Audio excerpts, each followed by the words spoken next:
Президент Садыр Жапаров 16-17 мартта Анкара шаарына иш сапары менен барат. Бул тууралуу президенттин администрациясынын тышкы саясат бөлүмүнүн башчысы Муратбек Азимбакиев билдирди. Сапардын алкагында мамлекет башчысы түрк мамлекеттеринин уюмуна катышуучу өлкөлөрдүн мамлекет башчыларынын саммитинин кезектеги жыйынына катышат. Уюмдун мамлекет башчыларынын кезексиз жыйынынын темасы кырсыктарды башкаруу жана гуманитардык жардам. Тараптар табыгый жана техногендик коркунучтардан улам келип чыккан табыгый кырсыктар, ошондой эле жамааттык чара көрүү маселелерин талкуулашат. Саммиттин ишине уюмга мүчө мамлекеттердин Кыргызстандын, Түркиянын, Азербайжандын, Казакстандын жана Өзбекстандын башчылары катышат. Алдыдагы саммиттин ишине Венгриянын премьер-министри жана Түркмөнстандын Халк маслахаты Милли кеңешинин төрагасы байкоочу макамына ээ өлкөлөр катары катышат. Сапардын алкагында мамлекет башчысы Түркиянын президенти Режеп Тайип Эрдоган менен жолугушуусу да пландалып, анын жүрүшүндө эки тараптуу өз ара аракеттенүүнүн актуалдуу маселелери талкуулана тургандыгы кошумчаланды.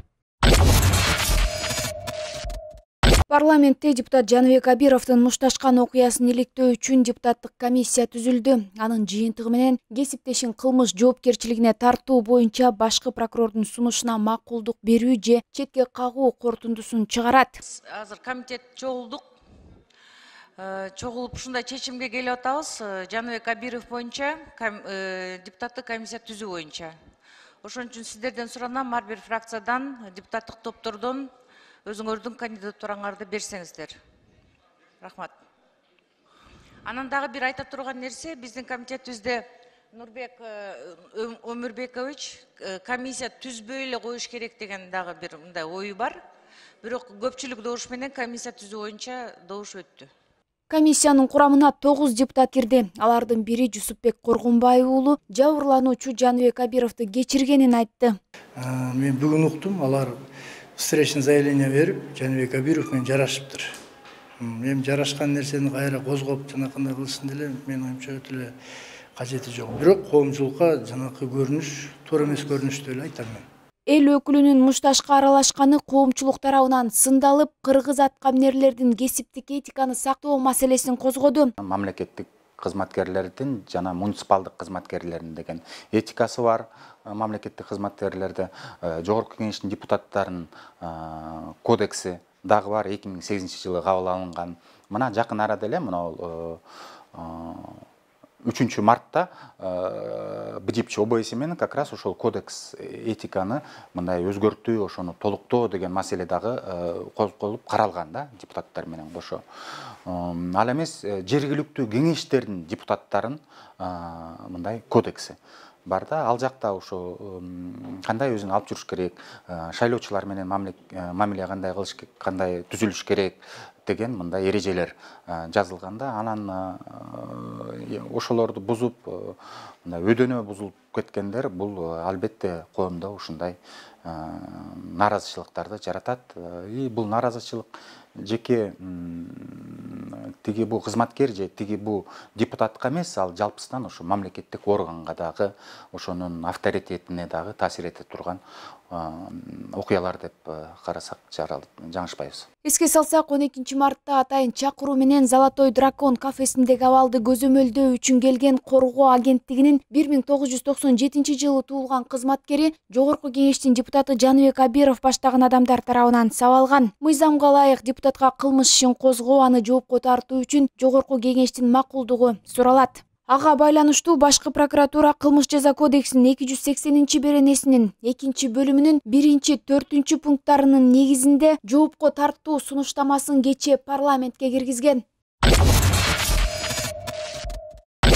Министрлер кабинетинин төрагасы Акылбек Жапаров жаратылыш ресурстары, экология жана техникалык көзөмөл министрлигинин жамаатына министрдин милдетин аткаруучу Мелис Тургунбаевди тааныштырды. Бул тууралуу министрлер кабинетинин басма сөз кызматынан кабарлашты. Акылбек Жапаров белгилегендей, жаратылыш ресурстары, экология жана техникалык көзөмөл министрлигине жаратылыш ресурстарын изилдөө, пайдалануу, кайра өндүрүү жана коргоо жаатында мамлекеттик саясатты жана укуктук жөнгө салууну иштеп чыгуу боюнча маанилүү тапшырмалар коюлган. Акылбек Жапаров жаңы жетекчиге чоң ийгиликтерди жана бардык максаттарды ишке ашырышын каалады. Белгилей кетсек, президенттин жарлыгы менен буга чейин экология жана техникалык көзөмөл министри Динара Кутманова ээлеген кызматынан бошотулгандыгы бүгүн кабарланган жана анын кызматтан кетүүсүнүн себеби так айтылган эмес.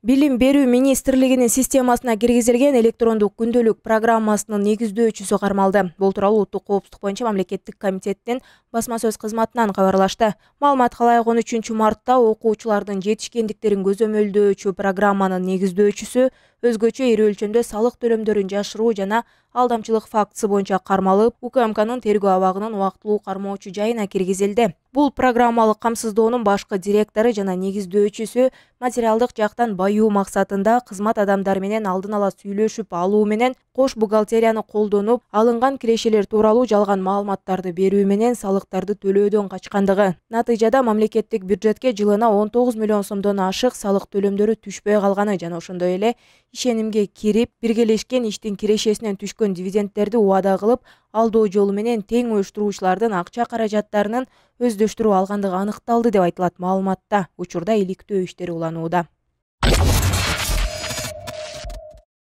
Кыргызстандын аймагында ишмердүүлүгүнө тыюу салынган Хизбут Тахрир аль-Ислами диний экстремисттик уюмунун аялдар канатынын жашыруун иши аныкталды. Бул тууралуу Улуттук коопсуздук боюнча мамлекеттик комитеттин басма сөз кызматынан кабарлашты. Маалымат калайык, УКМК тарабынан тыюу салынган диний агымдардын өкүлдөрүнүн мыйзамсыз иш-аракеттерин алдын алуу жана бөгөт коюу боюнча көрүлүп жаткан иш-чаралардын алкагында аталган уюмдун аныкталган мүчөлөрү экстремисттик идеологияны жайылтуу жана ага жаңы тарапкерлерди тартуу боюнча мыйзамсыз иш-аракеттерди жүргүзүп келишкен. Жүргүзүлгөн тергөө ыкчам иш-чараларынын жыйынтыгында кылмыш иши боюнча айыпталуучу катары 3 адам камакка алынып, УКМКнын тергөө абагынын убактылуу кармоочу жайына киргизилген. Азыркы учурда тыюу салынган диний экстремисттик уюмдарга тиешеси бар башка адамдарды аныктоо боюнча тергөө ыкчам иш-чаралары жүргүзүлүүдө. Ош облусунун Өзгөн районунда 9 жаштагы кызды зордуктоо фактысы боюнча иликтөө иштери жүрүп жатат. Бул тууралуу Ош облустук милициясынан кабарлашты. Маалымат калайык, үстүбүздөгү жылдын 14 мартында милицияга Өзгөн районунун тургуну арыз менен кайрылып, 9 жаштагы кызы зордукталгандыгын билдирген. Аталган факты Кылмыш жаза кодексинин 155-беренеси боюнча катталып, жабырлануучуга карата соттук медициналык экспертиза дайындалган. Учурда кылмышты аныктоо жана кылмышка шектүүнү табуу боюнча ыкчам тергөө иш-аракеттери жүрүүдө.